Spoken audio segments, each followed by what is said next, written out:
Thank you so much, and thank you for inviting me. I will use the term landscape a little bit different from my previous speakers. I will use it more metaphorically, although I realized that you will see it then in the project I will show, that it's happening in a landscape and it's happening in a designed landscape. And so to deal with all this. And yes, the forum, the organizers of the forum, they suggested the title Landscapes of Remembrance for my talk. And I added cities as landscapes of remembrance, and I looked up before, but then can find something. What comes up in the internet when I give it into it. And then I found this position paper. It's a position paper just released this month by the Association of German Cities. The Association of German Cities is an organization in which more than 3,000 cities in Germany, very small ones, but also Berlin, up to Berlin, try to have a common voice when they deal with the states or with the federal government.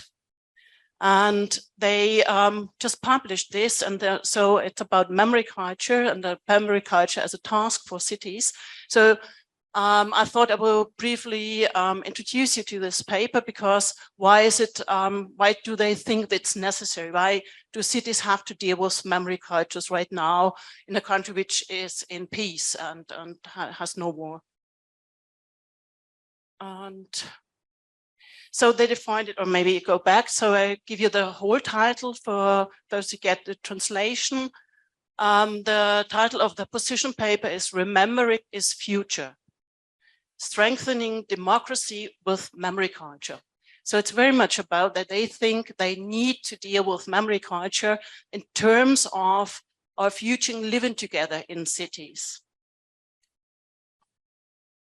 So, and they declared some fields of actions, and I highlighted the ones which have more to do with because most of us are trained or practicing in. So it's also about memorials, places of remembrance, architectural, archaeological, and horticultural heritage, streets, squares, monuments in the sense of memorials, buildings, and graves of honor. And below you find the contents and the goals they defined for this paper. And yes, it's mainly about that they think they need it for strengthening the capacity for democracy and civil courage, and shaping an urban society characterized by diversity and participation. So they think they have to deal, because the urban societies in Germany, they get more and more diverse, they pluralize, whether in terms of where people come from, a lot of people have a migration background, and so how to deal also with the memories of these people. And also Germany, last 10 and more years, faced racist attacks and murderers in several German cities, and so it's also about, and they're also facing a lot of anti-democratic movements. And I think that came out of that. They think they have to deal with that. They defined some principles, but I think the main thing is that they think, that they need it. Remembering serves to orient the urban society in the present and for the future. Yes, so this is, so to be aware that it's not only one memory, that you have to be aware that there will be several memories, often not really fitting together, that you have to mediate this, maybe even conflicts, and so on, or that they have to learn a tolerance of ambiguity within that. Yeah, we'll skip this. This was what I roughly put together, what I would say would be some consequences also for the professions of architecture, landscape design, and hello? Stopped? Good, go on. Hello? Yes, not because okay. And What I would like to take in, because it's a field I mainly work with, it's what I think it was a little bit missing here. And so it's a really great event. It's the field of public art, and it's also missing in this position paper. And here I would like to address public art as a means of memory culture. And so what is public art? It takes place at the intersection of art, society, and politics. And it is an independent, interdisciplinary art genre that is explicitly created for the public. So it's not about that you just place a sculpture in public space. It's also dealing with society. And so there's a quote of the chief curator of public art, Vienna, where she says, public art can never be thought without society. And public art in Public Art Vienna, it's a municipal institution. It was founded by the administrative units of culture, urban planning, and housing. And yeah, deal with the topic. And finally, I would like to show this project of mine I did together with some colleagues, artists and architects in Nuremberg. And it deals with the former Nazi party rally grounds, and maybe also as a landscape of remembrance. And yeah, and we did called it an International Public Summer School in 2021. And so for those who do not know this area or these grounds, so it was built in the 30s by the Nazis to do their party rallies there. So in these party rallies were not conventional party rallies where you talk and discuss. So it was more what you see on the picture on the top. It's a still from the film by Leni Riefenstahl, Triumph of Will. So where you see that it was about this, showing these masses and marching around. And so then you see also this two iconic buildings which are still there, different state different state.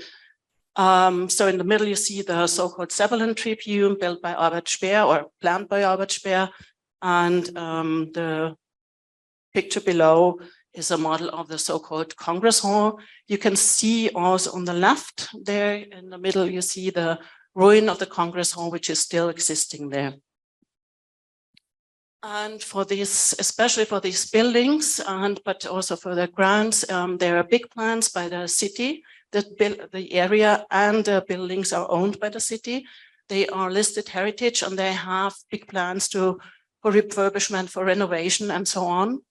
And my colleagues and I, so we question a lot of this, what this means to renovate these buildings, but we don't get an ear, or we find that the process are not very transparent. So we self-commissioned and started this International Public Summer School to ask these questions publicly. First, we started with students, and we started with kind of urban planning questions. So where do you find outside of that what now is the core of this remembrance area or this leftovers? So where can you find other places of the Nazi past in Nuremberg which had to do with this?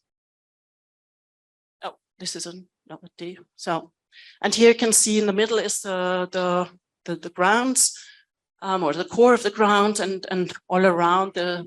So we did this research with students, and they developed projects in public space outside, which they thought they have to do, or these are topics which places which are forgotten in this official remembering and documentation of what was going on.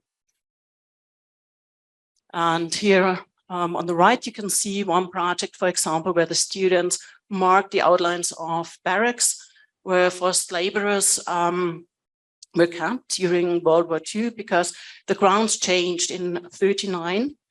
And so before the barracks, which were built there for the participant of the party rallies, changed to where they imprisoned forced laborers and prisoners of war. So the whole Nazi party rally grounds have a second story, which till today is not really addressed in the exhibition, but also not in the public space. So this is a short, small project just to show that. So another one where a student asked passers-by, so they showed this map you can see on the left side, because partly the grounds are now a new housing quarter, and they layered it with the former barracks and system of camp. And then they asked passers-by whether they know about this history of the grounds. And also it's happening on this station. It's called, as it was a station where the participants of the Nazi Party rally grounds were brought there for the party rallies. And yeah, so lost. But still, what happened there, you have those forced laborers. And so this memory still is missing. And till now, people coming, relatives are coming to see the places where their relatives have been suffering, maybe even died here. And you might know that most of the forced laborers in Germany of that time came from Ukraine. But they also addressed these, what I told you before, these recent attacks. There was the so-called National Socialist underground terror group, and 3 of these murders happened in Nuremberg. And so one group of students developed a performance at this tailor shop you can see there. There was in 2001, the owner was murdered here, and Abdurrahim Özü Noru, and till last year there was no plate, no remembrance, no at this place. And so finally we put all these things together and made an exhibition outside. It consisted of about 80 tables, flexible tables. We put out every day in the morning and then put away in the evening again. And so you can see it was opposite of the Congress Hall to address or to bring these questions we thought which should be addressed into the public and yeah, to be talked about. And finally, maybe to come back to the landscape, I will show you that the landscape you see there is that the Nazis also changed the landscape, so that even the landscape there isn't innocent. So they brought a lot of huge oak trees there to have these real German forest. Thank you.